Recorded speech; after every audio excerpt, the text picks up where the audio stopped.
கர்மா உங்களை எவ்வளவுக்கு எவ்வளவு வீழ்த்தும் தெரியுமா? பெரிய சக்தி படைத்தது. 3 கொடிய விலங்குகளை இந்த பதிவில் கம்பேர் பண்ணியிருக்க. இது சத்தியமான உண்மை. நீங்க கேட்கறதும் கேட்காம போகிறதும் உங்க தனிப்பட்ட சுதந்திரம். ஆனா கடவுள் ஷீரடியில இல்லை. அங்க இருக்கிற கடவுளை விட இன்னொரு இடத்துல அவர் இருக்கிறாரு. அங்கதான் அந்த தரிசனத்தை நீங்க பார்க்க முடியும். அந்த தரிசனத்தை பார்த்துட்டா இந்த கர்மாக்கள் எல்லாம் குட்டி போட்ட பூனை மாதிரி பவ்யமா போயிடும். இல்லைன்னா இதனுடைய எதிர்ப்புகளை உங்களால் சத்தியமா சொல்றேன் முறியடிக்கவே முடியாது. இது இந்த ஜென்மத்தில் மட்டும் இல்லை, பல ஜென்மத்தில் துரத்தும். உண்மையை புரிஞ்சுக்க கடவுள் அவகாசம் கொடுத்தோம். அதை கேட்க விருப்பம் இல்லைன்னா நீங்களே உங்களை கெடுத்துக்கிறீங்கன்னு அர்த்தம். நீங்களே உங்களை அழிச்சிக்கிறீங்கன்னு அர்த்தம். இதை எல்லாத்தையும் தெரிஞ்சு தெளிவாக பெற்றுட்டீங்கன்னா உங்கள் வாழ்க்கையில் எவன் உங்களை எதிர்த்தாலும் அவனுடைய நிலைமை பரிதாபமாக இருக்கும். வெளியில் நல்லவன் மாதிரியும் உள்ளுக்குள்ள மோசமானவனாக இருந்தால் கடவுள் மன்னிக்க மாட்டார். வெளியில் எப்படியோ அப்படிதான் உள்ளே இருக்கணும். இப்போ உள்ளே இருக்கிறத வெளியில் காட்டினா அசிங்கம் அப்படின்னா அதை மாற்று. இல்லைன்னா கடவுள் மாற்றுவார். கடவுள் வேற ஒருத்தவங்க மூலமா உனக்கு தண்டனையை கொடுப்பாரு. இது நிச்சயம் நிச்சயம் நிச்சயம். ஓம் சாயிரா சாயிரா, ஓம் சாயிரா சாயிரா, ஓம் சாயிரா சாயிரா, அன்பே சாயிரா, பேரன்பே சாயிரா, அகிலம் தளிக்க ஆத்மா விழிக்க அனுதினம் சாயிரா, எங்கள் அன்பே சாயிரா. ஒன்றே இறைவன், ஒன்றே பூமிக்கென்றும் சாயிரா, சரணம் சாயிரா, நன்றே செய்து வாழ்வோம், நாம் ஒன்றே செய்து வாழ்வோம், அன்பே சாயிரா.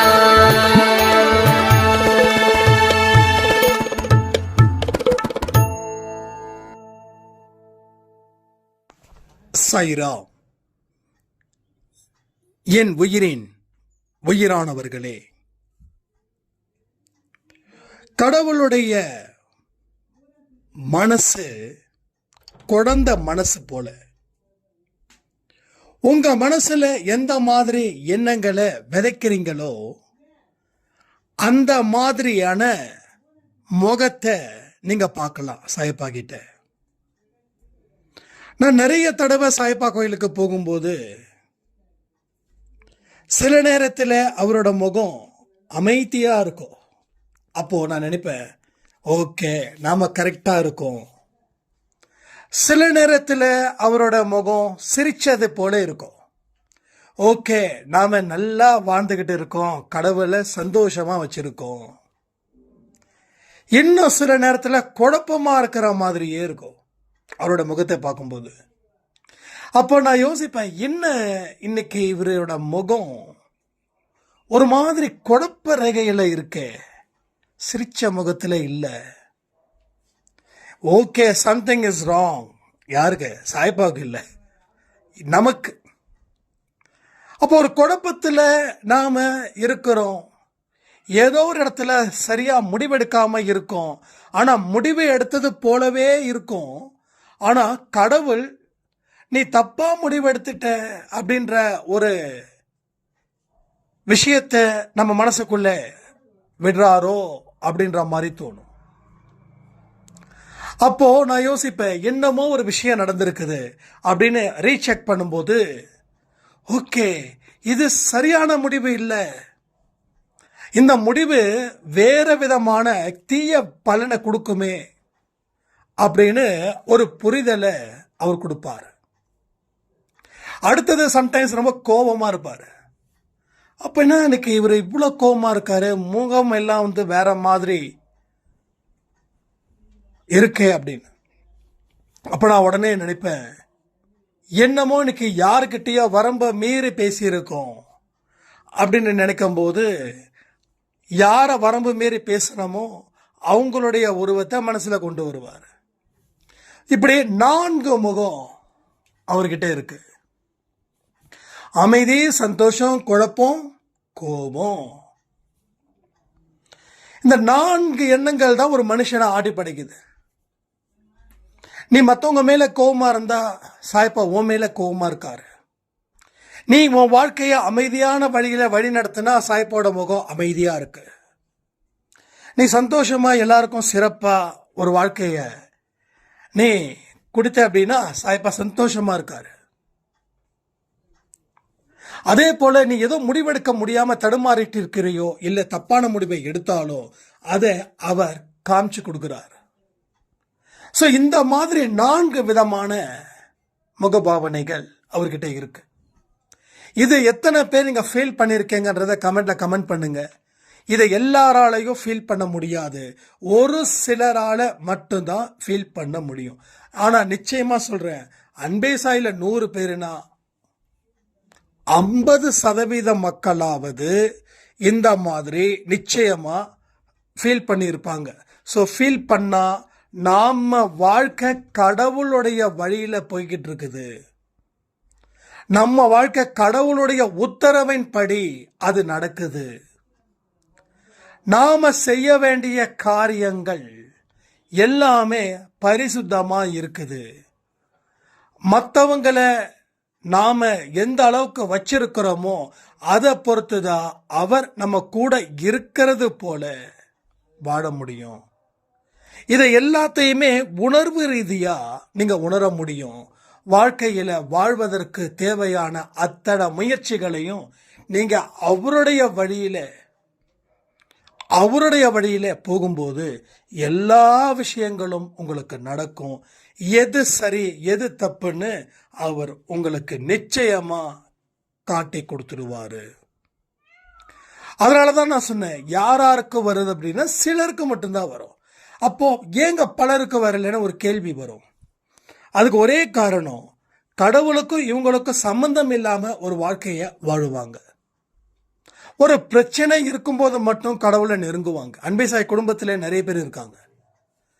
அதே போல நெருங்கி இருக்கும்போது பிரச்சனைகள் அதிகமா வந்தா நெருக்கத்தை விட்டுடுவாங்க. எனக்கு நிறைய பேர் தெரியும் அன்பே சாயில.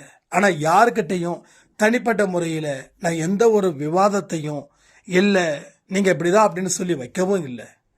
இந்த 2 விதத்துல நீங்க இருந்தீங்கன்னா தயவு செய்து மாத்திக்கோங்க.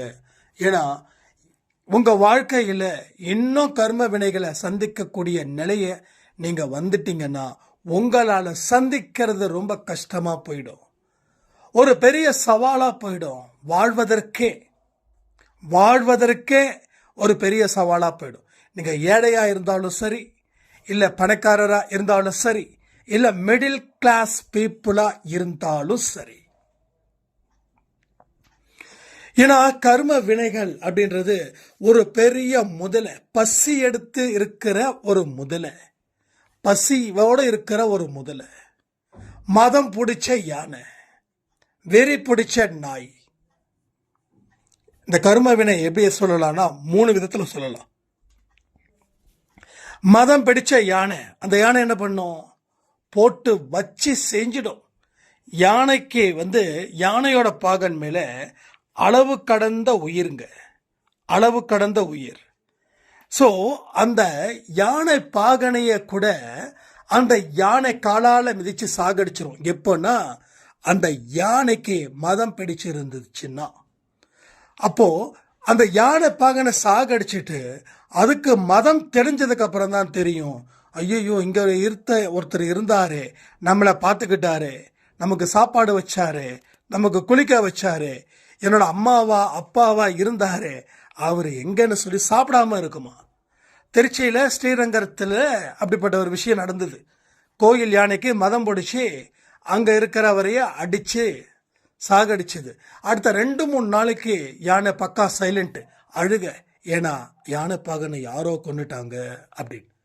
அப்ப கர்ம வினையை என்ன பண்ணலாம், இஸ் கம்பேர் வித் மதம் பிடிச்ச யானை. அதே போல பசி எடுத்த முதலை, பசியோட ஒரு முதலை இருந்துச்சுன்னா நீங்க எந்த இடத்துல நின்னாலும் ஒரே சட்டுன்னு கவிடும். அதுக்கு யார் என்ன எதெல்லாம் தெரியாது. சிங்கம், புலி, அது மாதிரி எதை வேணாலும் சொல்லலாம். காட்டு விலங்குகள் எதை வேணாலும் சொல்லலாம். பசிக்காக நம்ம தான் உணவு அதுங்களுக்கு. அப்போ உன்னோட கர்ம வினை அப்படிதான் உன்கிட்ட இருக்கு.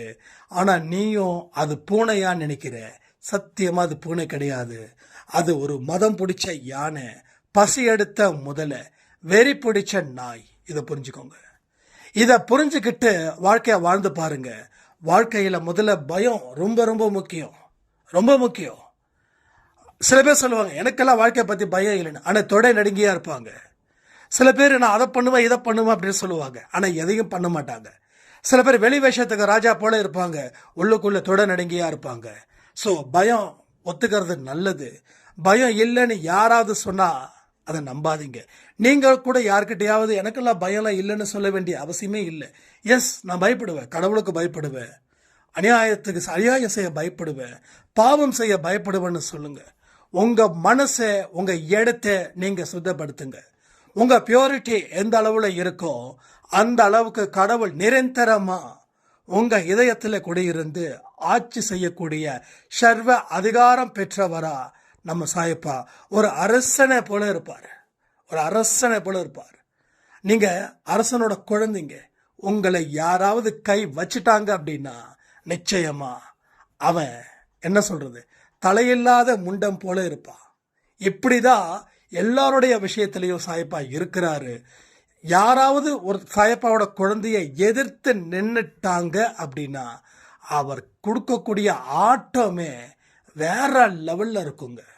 நான் அது நிறைய என்னுடைய பர்சனல் லைஃப்லயே அந்த எக்ஸ்பீரியன்ஸை நான் பார்த்துருக்கேன். நான் நமக்கு எதிராக, அதாவது நியாயத்திலையும் தர்மத்திலையும் இருக்கிறவன் அவன் சாயப்பாவோட குழந்தையா இருந்துட்டான் அப்படின்னா எதிரா எவனாவது நின்று பேசினா, இல்லை எதிரா சதிவலைய உருவாக்கினா, இல்லை எதிரா தப்பா அசிங்கமா பேசினா அப்படின்னா ஆட்டோமேட்டிக்கலி அவனுடைய வாழ்க்கை தகனத்தம் போடும். அதாவது நிலநடுக்கம் வந்தா எப்படி, அதாவது 24 மணி நேரமும் பூமியில நிலநடுக்கம் இருந்தா என்ன ஆகும், அது மாதிரி நடக்கும். அதனாலதான் சொல்றேன், தர்மத்தை, நீதி, நியாயம், சாயப்பா பாவத்துக்கு பாவம் செஞ்சா பயம், இது எல்லாம் இருக்கிற வரைக்கும் பசி எடுத்த முதல்ல கூட உங்களுக்கு தலைவணங்கும். வெறி பிடிச்ச நாய் கூட உங்ககிட்ட அன்பா இருக்கும். அடுத்தது, இது மாதிரி எந்த விதமான ஜீவராசிகளும் உங்களுக்கு எதுவும் எப்பையும் ஒண்ணுமே செய்யாது. இதை நீங்க நல்லா புரிஞ்சுக்கிட்டீங்கன்னா உங்க வாழ்க்கையில மிகப்பெரிய ஒரு தாக்கத்தை உங்களால ஏற்படுத்த முடியும். ஸோ எல்லாத்துக்குமே நான் சேலஞ்சு விடுறேன். சாயப்பாவோட வழியில நீங்க நில்லுங்க, நடங்க, உட்காருங்க, சாப்பிடுங்க, நினைச்சு வாழுங்க. உங்களுடைய கர்மா அங்க அழிஞ்சுக்கிட்டு இருக்கும். ஆனா நீங்க பிரச்சனைகள் ஜாஸ்தி இருக்குது, என்ன பண்றது ஏது பண்றது அப்படின்னு தெரியாம நீங்க இருந்து அந்த மயக்கத்தில் சாய்ப்பாவை விட்டு விலகிட்டீங்க அப்படின்னா கர்ம வினைகள், திரும்பவும் சொல்ற, பசி எடுத்த முதல்ல, வெறி பிடிச்ச நாயி, மதம் பிடிச்ச யானை, இந்த 3 ஒன்னா சேர்ந்தா ஒரு மனுஷன் நிச்சயமா நிலை குலைஞ்சிடுவான். அவனை போட்டு தாக்கும். இது நடக்கும், இது நடந்தே இருக்குது. அன்பே சாய் குடும்பத்தில் நிறைய பேருக்கு நடந்திருக்குது. ஒரு சாய்ராம் சொன்னாங்க, என் வாழ்க்கையில நிறைய பிரச்சனைகள் இருக்கு, நான் அன்பே சாய் குடும்பத்தில் தான் இருக்கேன், ஆனா தீராத பிரச்சனைகள் எனக்கு இருக்குது. இங்க நிறைய பேர் சொல்றாங்க சில சாங்கியங்கள் பண்ணணும், சில சடங்குகள் பண்ணணும், ஆனா நீங்களோ அதெல்லாம் வேண்டான்னு சொல்றீங்க. என் மனசு அது பண்ணணும்னு தோணுது, நான் என்ன பண்றது ஏது செய்கிறது அப்படின்னு கேட்டாங்க.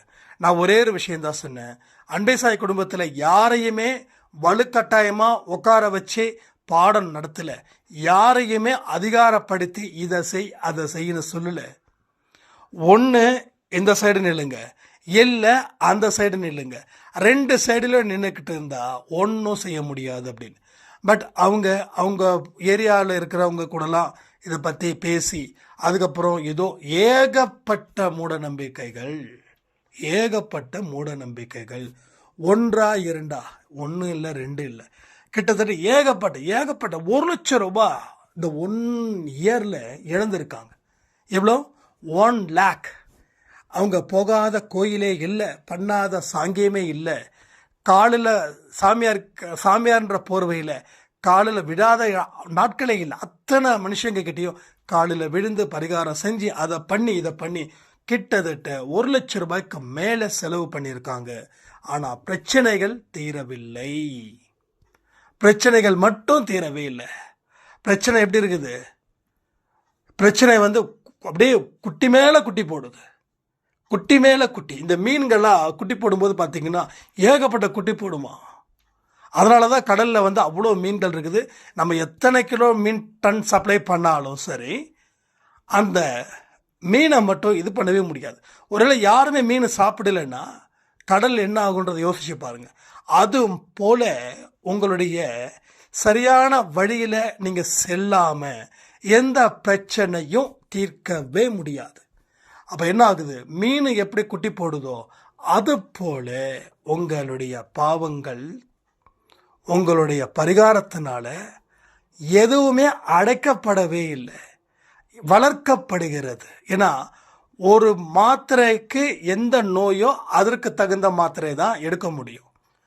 வயிற்று வலிக்கு வயிறு வலின்னு இருக்குன்னு வச்சுக்கோங்களேன், அதுக்கு சம்பந்தம் இல்லாமல் மாத்திரையை போட்டுக்கிட்டு என்னோட வயிறு வலி குணமாகலை, வயிறு வலி அதிகமாக இருக்குதுன்னு சொல்கிற மாதிரி. ஸோ எதுக்கு எந்த வழியோ அதுக்கு அந்த வழியில் செயல்படணும். அன்பே சாயில் சொல்லக்கூடியது எல்லாம் ஒரே வழி தான். நீதி, தர்மம், நியாயம். இந்த சைடும் ஒரு சைடும் அன்பு, இரக்கம், கருணை அப்படின்ற இன்னொரு சைடுலையும் வாழ்ந்து பாருங்க. உங்களோட அன்பை அளவில்லாமல் கொடுங்க. யாருக்கும் எந்த எதிர்பார்ப்பும் இல்லாமல் கொடுங்க.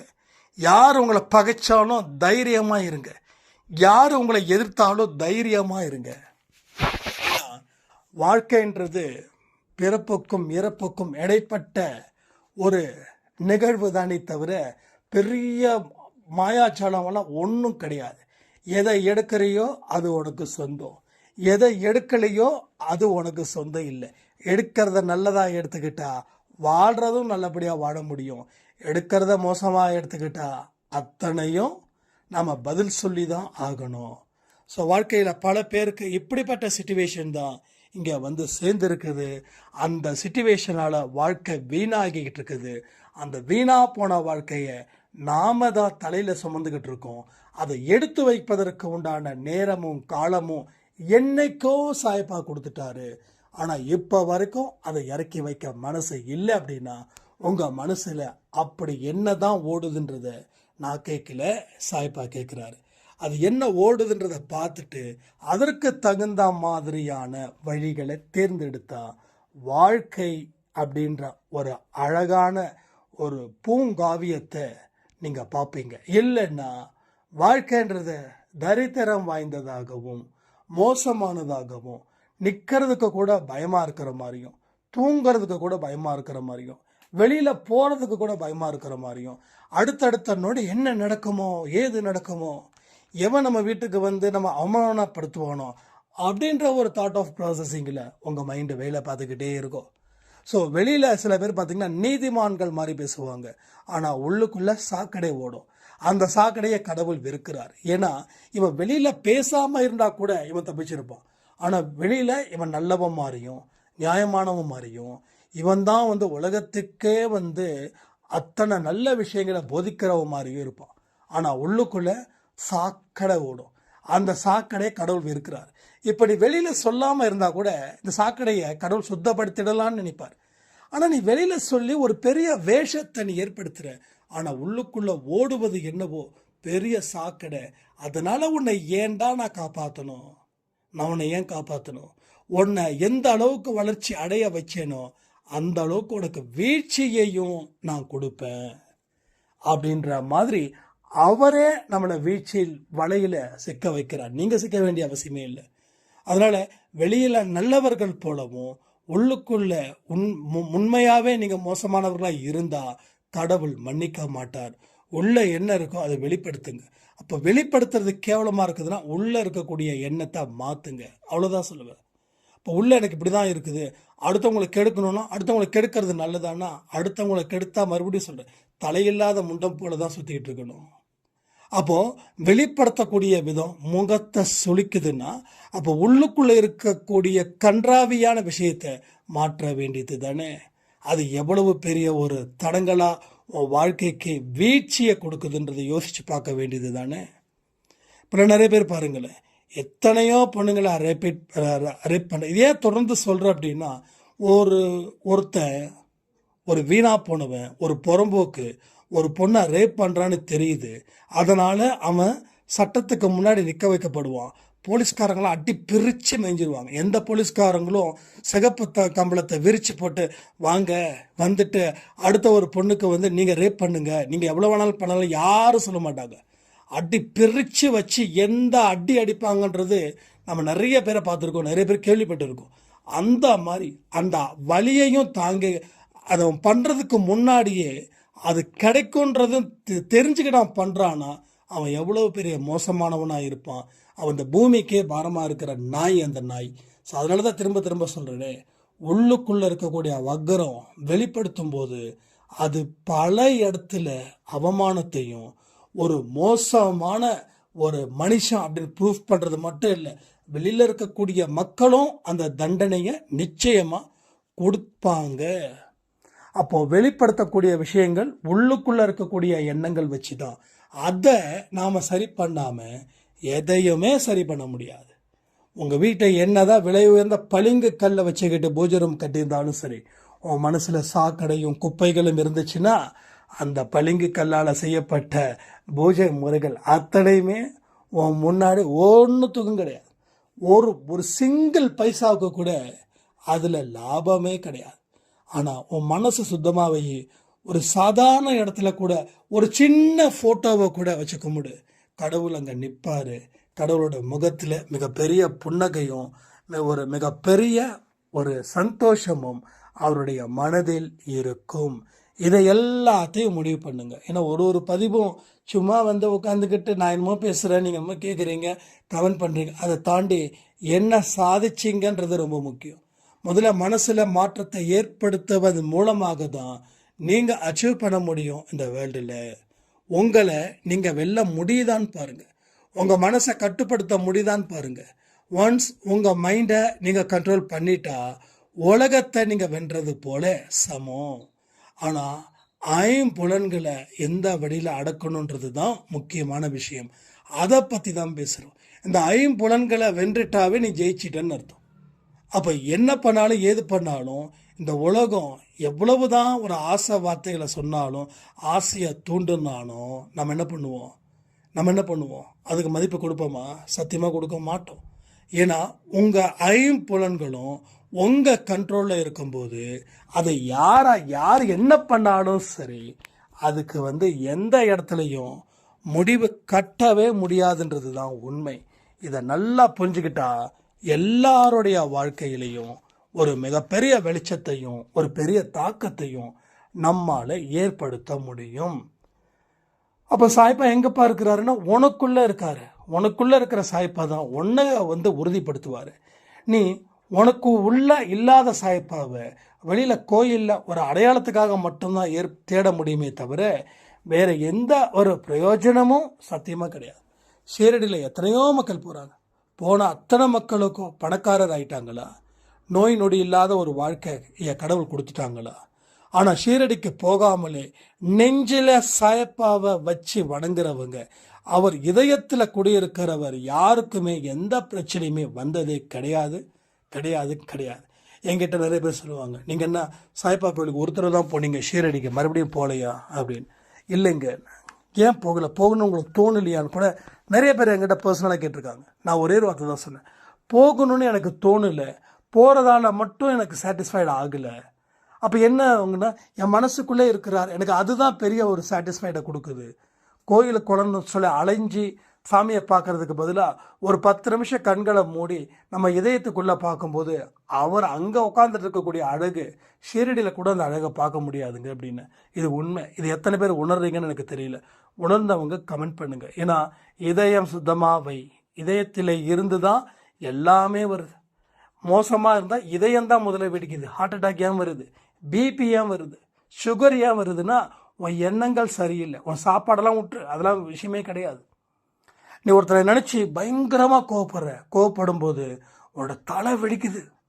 நீ ஃபீல் பண்ணுற, உன் உடம்பு பலகீனமாகுது. ஒரு அரை மணி நேரம் உங்கள் கணவன் கிட்டேயோ இல்லை உங்கள் மனைவி கிட்டேயோ இல்லை உங்கள் மாமனார் மாமியார் நாத்தனார் யாரோ ஒருத்தவங்க கிட்ட நீங்கள் சண்டை போடும்போது, சண்டை போடுற வரைக்கும் அந்த எனர்ஜி இருக்கும். சண்டை போட்டு முடிச்சதுக்கப்புறம் அந்த எனர்ஜி லெவல் தாறுமாறாக குறையும். ஒரு மாதிரி பிபியில் இருக்கிறவங்களுக்கு மயக்கமே வரும், தலை சுத்தல் வரும். இந்த மாதிரியான இஷ்யூஸ் எல்லாமே கரெக்டாக நடக்கும். ஏன்னா உன்னோட பலம் ஒரு எமோஷ்னலால் போச்சு. அப்போ தொடர்ந்து உன்னோட பலம் ஒரு எமோஷ்னலால் போக போக என்ன ஆகுது, ஒரு சர்டன் ஸ்டேஜில் உனக்கு உடம்புல நோயாக மாறுது. உனக்கு அந்த பலத்தை அந்த டேப்லெட் எடுத்து கொடுக்குது. நல்லா புரிஞ்சுக்கணும். சுகர் பேஷண்ட்டுக்கு மாத்திரை எதுக்கு கொடுக்குறாங்கன்னா பலத்தோடு இருக்க தான். அந்த சுகரோட அளவு ஒரே அளவில் தான் இருக்கும். அப்போ உன்னோட பலம் குறையிறதுக்காக தான் எக்ஸ்ட்ரா ஆர்டிஃபிஷியலாக சில விஷயத்தை சாப்பிட்றோம். அதுக்கு முன்னாடி 50-60 நிறைய பேர் இறந்து போயினாங்க. ஆனால் இன்னைக்கு மெடிக்கல் உலகம் வேறு அளவில் புரட்சி பண்ணிக்கிட்டே இருக்குது. எத்தனை மாத்திரை போட்டாலும் சரி, எத்தனை நோய் வந்தாலும் சரி, மாத்திரை போட்டு 80 ஈஸியாக தாண்டிடலாம் அப்படின்னு. அப்போது மாத்திரையோட உதவியோடு தான் நம்ம வாழறோம். நமக்கு எதுக்குங்க இவ்வளோ பெரிய வாயி சொல்லுங்கள். அப்போ மாத்திரை இல்லைன்னா உன்னால் வாழ முடியாது, மாத்திரை இல்லைன்னா மூச்சு விட முடியாது, மாத்திரை இல்லைன்னா உன்னோட அகங்காரத்தை கொட்ட முடியாது, அதிகாரத்தை கொட்ட முடியாது. நீயா எதையும் உருவாக்கலை, நீ எதையுமே உருவாக்காத உனக்கு இவ்வளவு பெரிய ஒரு ஆணவமா, இவ்வளவு பெரிய அகங்காரமா? இதுதான் கடவுள் கேட்குறாரு. ஸோ கடவுள் சொல்படி நீங்கள் நடந்து பாருங்களேன், வாழ்க்கைன்றது ரொம்ப அழகாக இருக்கும். எவன் உங்களை எதிர்த்தாலும் சரி, அதை பற்றி நீங்கள் கவலையோ கண்ணீரோ விடவே மாட்டீங்க. அப்படிப்பட்ட ஒரு வாழ்க்கையை நீங்கள் அமைக்கலான்னு சொல்லி